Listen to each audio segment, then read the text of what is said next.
դուք ասում եք դեռ կհասնենք եւ այլն ինչ որ բան կանենք, բայց նա արդեն մտադիր է, եթե սահմանադրական դատարանը դրական եզրակացություն չտա, գնալ հանրաքվեի։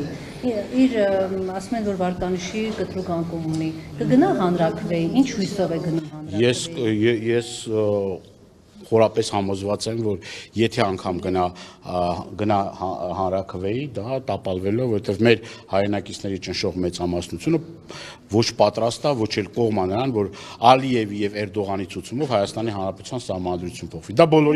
Դա բոլորիս արժանապատվության, դա բոլորիս ուրեմն թասիբի նամուսի հարցն է։ Ինչ նշանակում թուրքերն ու ադրբեջանցիները պահանջեն, որ մեր սահմանադրությունը փոխվի, ինքն էլ գա այստեղ բան անի, քարոզանի, որ մեր սահմանադրություն, բայց ուր է այդ ինքնիշխանությունը, սուվերենությունը, այս մեկը, բայց որտեղ կորավ այդ ինքնիշխանությունը։ Իրանցի դեպքում օրինակ պատերազմով ասեց, եթե սահմանազատում չանենք, պատերազմ։ Դե հիմա էլ ասում, դե մենք պատ ենք ստացել, հյուրերին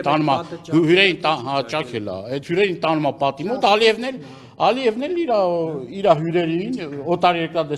դեսպաներին, բան տանում է Շուշի։ Էսի պատի մոտ է տանում, էլ Շուշի է տանում։ Եվ այդ փշալարը կներեք, այդ փշալարը պատնել մեր երկրի անվտանգություն չեն ապահովում։ Տեսնեք ինչ ամրաշինական աշխատանքներ է կատարում ադրբեջանական կողմը։ Կամ այդ փշալարից մի քանի կիլոմետր հեռավորության վրա Բերդի տարածաշրջան կրակոցներ չի լինում։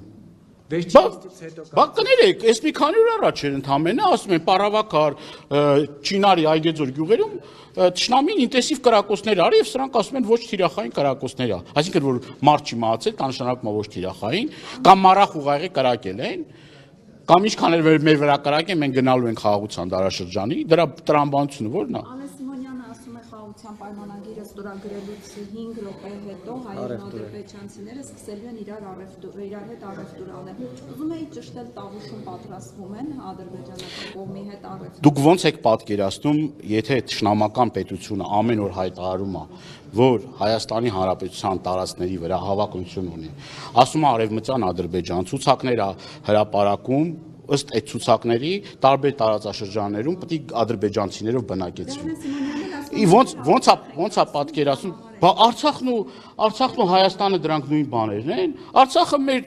մի մասնիկն է։ Արցախը բոլոր ժամանակներում համարվել է ազատ անկախ եւ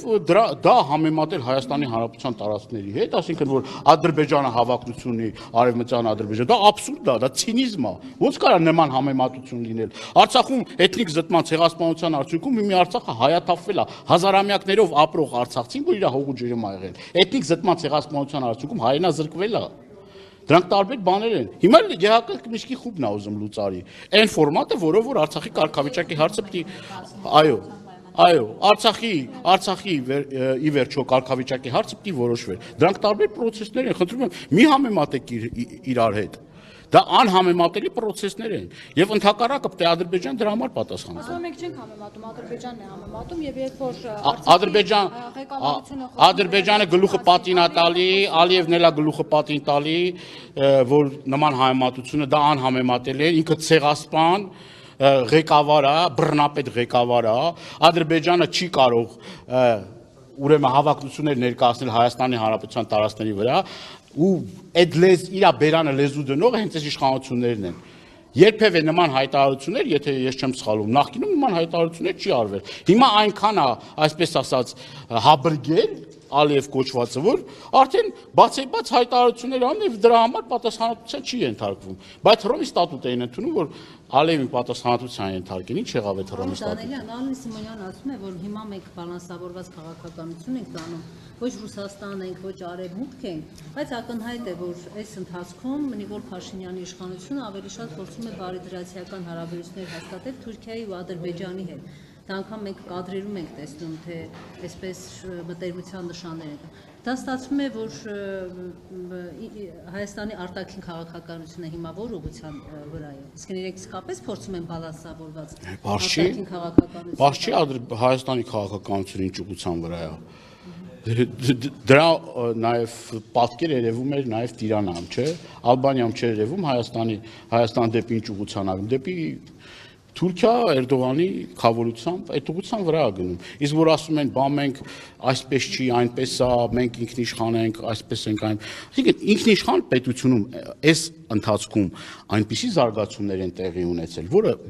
ինքնիշխանության հետ որևէ մի աղերս չունի։ Ասում եմ, Թուրքիան պահանջ է ներկայացնում, Հայաստանը կատարում է այդ պահանջը։ Ադրբեջանը պահանջներ է ներկայացնում, այդ պահանջները բավարարում են։ Բայց դրա ինքնիշխանությունը ո՞րն է։ Կարա՞ք ասեք,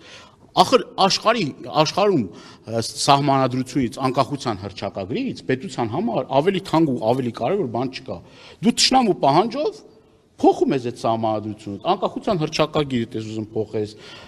զինանշանը դες ուզում, սուվերենությունը որտեղ մնաց։ Ուր է այդ սուվերենությունը։ Այդ սուվերենությունը ո՞րն է, էլի ես ուզում եմ մի հատ շոշափեմ այդ սուվերենությունը։ Բայց մենք ասում ենք իջև Ալիևի պահանջներ, մենք այդ հարցը քննարկում ենք սահմանադրությամբ։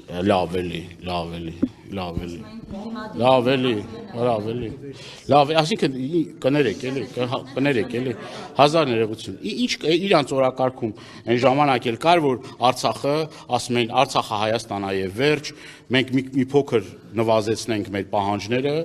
ամեն ինչ լավ կլինի, նորմալ, որ մի է իրանց ասածներն է ճիշտ։ Որ հիմա Արցախ բառը արտահայտությունը, ով որ Արցախ ասում, հիմա 5 անգամ ներողություն է խնդրում իր հայտարարության համար։ Ասում է լեզվիցս թռել է, չեմ ուզեցել այդ հայտարարություններն անեմ, այսինքն դա ծիծաղելի բաներ է եւ պարզ է, չէ՞, ախր Ալիևը հայտարարում է, որ այդ պահանջներն ունի, ինքը կարող է շատ բան ասի, ինքը կարող ասի, դե մենք այն ժամանակ մտածում ենք, որ գերբն էլ պետք է փոխենք, զինանշանի մասն է խոսքը, ինքը այն ժամանակ ասում, մենք մտածել ենք, որ մենք պետք է լուծարենք ԵԱՀԿ Միսկի խումբը, մենք այն ժամանակ մենք ենք մտածել, որ ադրբեջանցիներին կարանք բերենք ստե վերաբնա։ Մի օր էլ այդ ասելա մեր մտքով անցնում է, որովհետև դեմոգրաֆիական խնդիր կա, դե բերեք ադրբեջանցիներին ստե բնակեցնենք, բայց սա աբսուրդ է։